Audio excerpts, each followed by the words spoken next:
يا أيها الذين آمنوا اتقوا الله حق تقاته ولا تموتن إلا وأنتم مسلمون۔ اے لوگو جو ایمان لائے ہو، اللہ سے ڈرو جیسا کہ اس سے ڈرنے کا حق ہے، تم کو موت نہ آئے مگر اس حال میں کہ تم مسلم ہو، یعنی مرتے دم تک اللہ کی فرما برداری اور وفاداری پر قائم رہو۔ واعتصموا بحبل الله جميعا ولا تفرقوا واذكروا نعمة الله عليكم إذ كنتم أعداء فألف بين قلوبكم فأصبحتم بنعمته إخوانا وكنتم على شفا حفرة من النار فأنقذكم منها كذلك يبين الله لكم آياته لعلكم تهتدون۔ سب مل کر اللہ کی رسی کو مضبوط پکڑ لو اور تفرقے میں نہ پڑو، اللہ کے اس احسان کو یاد رکھو جو اس نے تم پر کیا ہے، تم ایک دوسرے کے دشمن تھے، اس نے تمہارے دل جوڑ دیے اور اس کے فضل و کرم سے تم بھائی بھائی بن گئے۔ تم آگ سے بھرے ہوئے ایک گڑھے کے کنارے کھڑے تھے، اللہ نے تم کو اس سے بچا لیا۔ اس طرح اللہ اپنی نشانیاں تمہارے سامنے روشن کرتا ہے، شاید کہ ان علامتوں سے تمہیں اپنی فلاح کا سیدھا راستہ نظر آ جائے۔ سب مل کر اللہ کی رسی کو مضبوط پکڑ لو۔ اللہ کی رسی سے مراد اس کا دین ہے، اور اس کو رسی سے اس لیے تعبیر کیا گیا ہے کہ یہی وہ رشتہ ہے جو ایک طرف اہل ایمان کا تعلق اللہ سے قائم کرتا ہے اور دوسری طرف تمام ایمان لانے والوں کو باہم ملا کر ایک جماعت بناتا ہے۔ اس رسی کو مضبوط پکڑنے کا مطلب یہ ہے کہ مسلمانوں کی نگاہ میں اصل اہمیت دین کی ہو، اسی سے ان کو دلچسپی ہو، اسی کی اقامت میں وہ کوشاں رہیں اور اسی کی خدمت کے لیے آپس میں تعاون کرتے رہیں۔ جہاں دین کی اساسی تعلیمات اور اس کی اقامت کے نصب العین سے مسلمان ہٹے اور ان کی توجہات اور دلچسپیاں جزیات و فروع کی طرف منعطف ہوئیں، پھر ان میں لازماً وہی تفرقہ و اختلاف رونما ہو جائے گا جو اس سے پہلے انبیاء علیہ السلام کی امتوں کو ان کے اصل مقصد حیات سے منحرف کر کے دنیا اور آخرت کی رسوائیوں میں مبتلا کر چکا ہے۔ اللہ نے تم کو اس سے بچا لیا۔ یہ اشارہ ہے اس حالت کی طرف جس میں اسلام سے پہلے اہل عرب مبتلا تھے۔ قبائل کی باہمی عداوتیں، بات بات پر ان کی لڑائیاں اور شب و روز کے کشت و خون، جن کی بدولت قریب تھا کہ پوری عرب قوم نیست و نابود ہو جاتی، اس آگ میں جل مرنے سے اگر کسی چیز نے انہیں بچایا تو وہ یہی نعمت اسلام تھی۔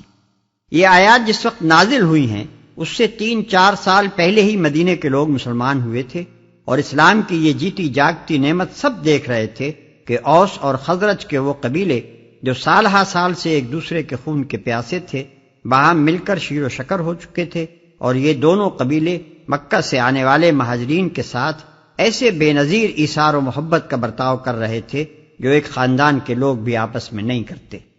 شاید کہ ان علامتوں سے تمہیں اپنی فلاح کا سیدھا راستہ نظر آ جائے۔ یعنی اگر تم آنکھیں رکھتے ہو تو ان علامتوں کو دیکھ کر خود اندازہ کر سکتے ہو کہ آیا تمہاری فلاح اس دین کو مضبوط تھامنے میں ہے یا اسے چھوڑ کر پھر اسی حالت کی طرف پلٹ جانے میں جس کے اندر تم پہلے مبتلا تھے۔ آیا تمہارا اصلی خیرخواہ اللہ اور اس کا رسول ہے یا وہ یہودی اور مشرک اور منافق لوگ جو تم کو حالت سابقہ کی طرف پلٹا لے جانے کی کوشش کر رہے ہیں؟ وَلْتَكُن مِّنكُمْ أُمَّةٌ يَدْعُونَ إِلَى الْخَيْرِ وَيَأْمُرُونَ بِالْمَعْرُوفِ وَيَنْهَوْنَ عَنِ الْمُنكَرِ وَأُولَئِكَ هُمُ الْمُفْلِحُونَ۔ تم میں کچھ لوگ تو ایسے ضرور ہی رہنے چاہیے جو نیکی کی طرف بلائیں، بھلائی کا حکم دیں اور برائیوں سے روکتے رہیں۔ جو لوگ یہ کام کریں گے وہی فلاح پائیں گے۔ وَلَا تَكُونُوا كَالَّذِينَ تَفَرَّقُوا وَاخْتَلَفُوا مِن بَعْدِ مَا جَاءَهُمُ الْبَيِّنَاتُ وَأُولَئِكَ أولئك لهم عذاب عظيم۔ کہیں تم ان لوگوں کی طرح نہ ہو جانا جو فرقوں میں بٹ گئے اور کھلی کھلی واضح ہدایات پانے کے بعد پھر اختلافات میں مبتلا ہوئے۔ جنہوں نے یہ روش اختیار کی وہ اس روز سخت سزا پائیں گے۔ پھر اختلافات میں مبتلا ہوئے۔ یہ اشارہ ان امتوں کی طرف ہے جنہوں نے خدا کے پیغمبروں سے دین حق کی صاف اور سیدھی تعلیمات پائیں، مگر کچھ مدت گزر جانے کے بعد اساس دین کو چھوڑ دیا اور غیر متعلق ضمنی و فروعی مسائل کی بنیاد پر الگ الگ فرقے بنانے شروع کر دیے۔ پھر فضول و لایانی باتوں پر جھگڑنے میں ایسے مشغول ہوئے کہ نہ انہیں اس کام کا ہوش رہا جو اللہ نے ان کے سپرد کیا تھا، اور نہ عقیدہ و اخلاق کے ان بنیادی اصولوں سے کوئی دلچسپی رہی جن پر در حقیقت انسان کی فلاح و سعادت کا مدار ہے۔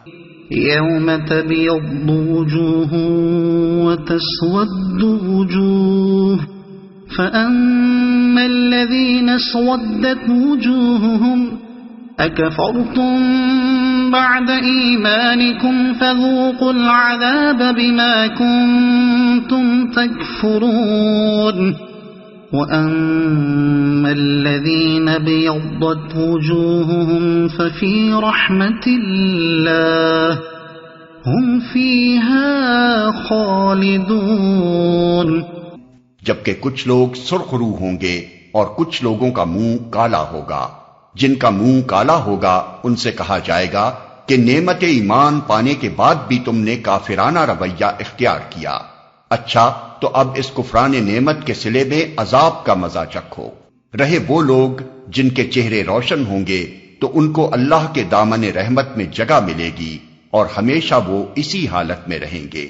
تلك آیات اللہ نتلوها علیک بالحق وما اللہ یرید ظلما للعالمین۔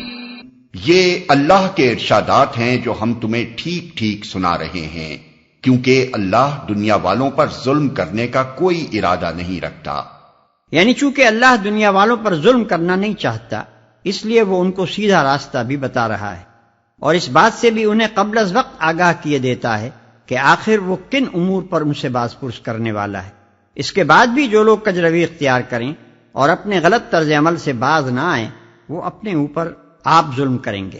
وَلِلَّهِ مَا فِي السَّمَاوَاتِ وَمَا فِي الْأَرْضِ وَإِلَى اللَّهِ تُرْجَعُ الْأُمُورُ۔ زمین و آسمان کی ساری چیزوں کا مالک اللہ ہے اور سارے معاملات اللہ ہی کے حضور پیش ہوتے ہیں۔